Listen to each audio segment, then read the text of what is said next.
김민아의 시사위키. 김민아 기자 어서 오십시오. 안녕하세요. 저 앞에 카메라 보이죠? 네. 손 한번 흔들어 주세요. 네. 저희 유튜브 라이브 동영상으로도 방송되고 있습니다. 유튜브 검색창에 시사잡기 정관용입니다. 검색하시면 되세요. 자, 오늘 시사위키 첫 번째 항목은요. 국고 손실이 뭐길래인데요. 박근혜 전 대통령의 국정비 특활비 상납 의혹 관련 이제 2심 선고가 나왔습니다. 이게 TV 생중계도 돼서 이제 많은 사람들의 관심을 끌었는데 박근혜 전 대통령은 또 출석을 안 해서 좀 여러 명이 실망을 하는 그런 모습이 있었습니다. 하여간 이제 이 뉴스를 한번 짚어보겠습니다. 판결 내용 정리해 주세요. 국정원 특수활동비 수수 혐의와 관련해서는 징역 6년에 추징금 33억 원이 이제 선고가 됐고요. 공직선거법 위반 혐의에 대해서는 징역 2년이 선고됐습니다. 그런데 이 국정원 특수활동비와 관련한 부분 중에 국고 손실 혐의는 유죄로 판단을 했는데 뇌물은 이제 인정을 하지 않았다고 하고요. 검찰은 여기에 대해서 이제 항소한다는 입장입니다. 검찰은 원래 뭘로 기소를 했었죠? 2013년부터 2016년까지 이제 박근혜 전 대통령이 문고리 3인방이라고 불리는 비서관들하고 공모를 해서 남재준, 이병기, 이병호 전 국정원장들에게 특활비를 받았다. 이제 이것이었고요. 그렇죠. 또 공직선거법 위반 혐의는 뭐였냐면 2016년 4월 총선을 앞두고 박근혜 대통령과 청와대가 이른바 이제 진박 간별 불법 여론조사를 실시해서 새누리당 공천에 불법 개입했다. 이런 얘기였습니다. 네. 그 특활비가 뇌물은 아니고 국고 손실이다. 재판부는 왜 그렇게 본 거죠?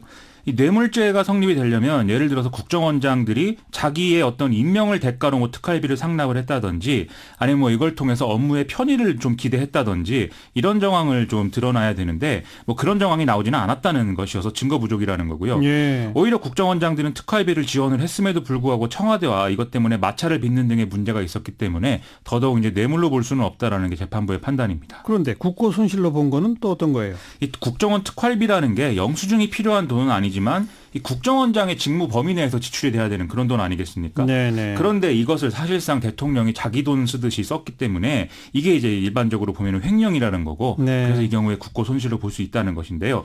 이런 판단은 앞서 남재준 전 국정원장과 이른바 문고리 3인방 비서관들이 이게 이제 뇌물 혐의를 안 받았던 것 그 판결 근거와 사실상 동일한 걸로 보입니다. 그렇죠. 다만 전 국정원장 및 참모들보다 지금 박근혜 전 대통령이 형량은 훨씬 더 중하게 나오긴 했는데요. 거의 2배 정도 나왔거든요. 그럼 박근혜 전 대통령에게 근본적 책임이 있다. 이렇게 재판부가 확인한 것으로 봐야 되겠습니다. 지금 1심에서 지난번에 24년 받았던가요? 다 이 국정농단 관련 사건으로 이제 징역 24년 그리고 벌금 180억 이렇게 이제 선고를 받았었죠. 예. 여기다가 이제 오늘 선고된 6년, 2년 이걸 다 더하면은 총 32년이 되는 것이고요.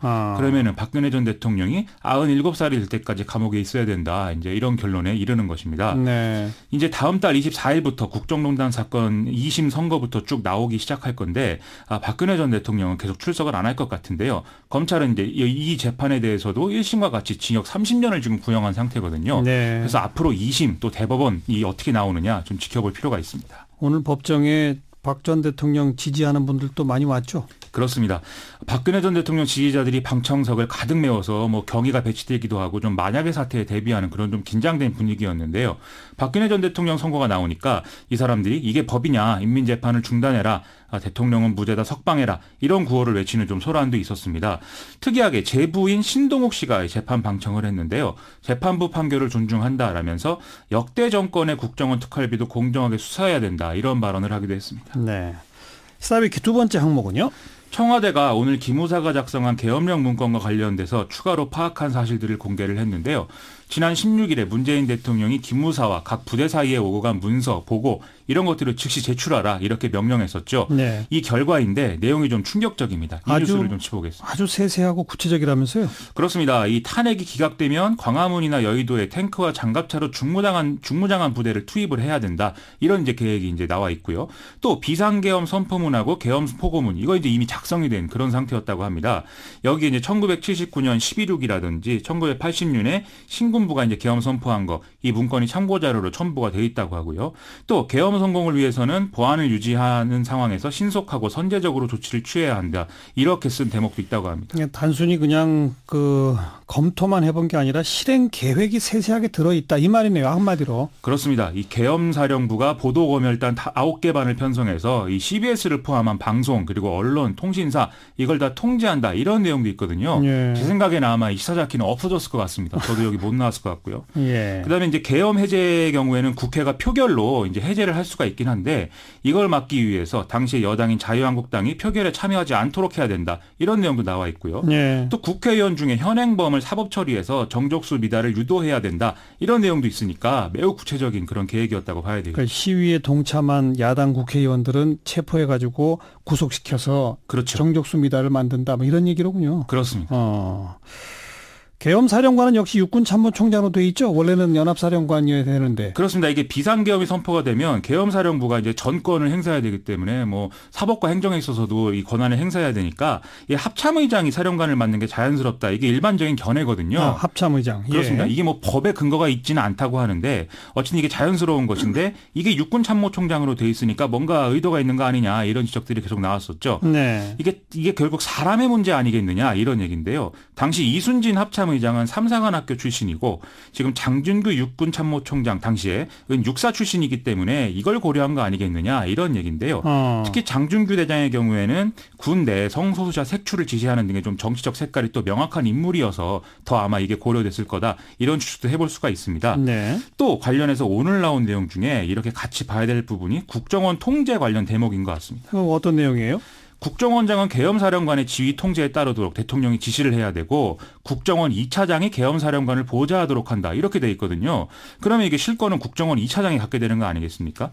그런데 당시 이 역할을 하게 돼 있는 인물이 바로 이 최윤수 전 2차장이었다는 것이죠. 우병우 사단이라고 해서 논란이 있었던 사람이죠. 그렇습니다. 원래는 검찰 출신이고 우병우 당시 민정수석이 국정원을 장악하는 교두보가 됐다. 이렇게 이제 평가받았던 인물이죠. 네. 이때 비슷한 역할을 한 인물이 또 추명호 전 국정원 국장인데 세계일보가 지난해 보도한 걸 보면은요. 추명호 전 국장이 최순실 씨하고 가까운 사이고 또 조현천 중장을 기무사령관으로 추천한 인물이다. 이렇게 보도한 바도 있거든요. 예. 그 아시다시피 우병우 전 수석은 전 정권의 이너서클의 핵심 중 핵심이기 때문에 바로 이 대목에 좀 주목을 해봐야 될 것 같습니다. 그 대목을 주목하는 이유는 그러니까 이게 기무사가 알아서 한 게 아니라 박 정권 핵심들이 관련돼 있을지 모른다 이건가요? 그렇습니다. 우병우 전 수석 위에는 뭐 최순실 씨가 있었던 거고 또 박근혜 전 대통령하고 사실상 운명 공동체였다. 이거 뭐 기정사실 아니겠습니까?